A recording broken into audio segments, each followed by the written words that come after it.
मोटा ताजा लौंडा, कम से कम 2 लाख रुपए तो लेकर मानूंगा। हेलो। हेलो, किडनैपर जय बात कर रहा हूँ। मैंने तेरा लौंडा किडनैप कर लिया। कोई बात नहीं है, खेल ले, मगर शाम को छोड़ जाइए। हैं खेल ले ये रबड़ का यार।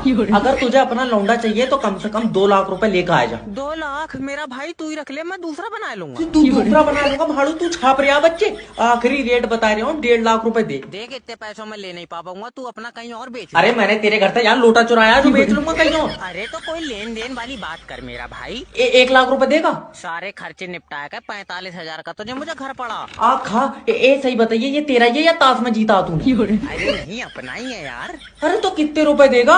रुपए दूंगा 300। 300 रुपए थर्माकोल से बच्चे बना रहा है, तू कर क्या रहा है यार? 400 रुपए का तो पेट्रोल लग गया। तो तू लेकर क्यों गया गाड़ी? मेरा लौंडा तो पैदल चला जाता। तेरी बहन का बाप। किडनैपर अंकल, बर्फ की कुल्फी खाऊंगा। कुल्फी? तुझे खिलाऊंगा मैं कुल्फा।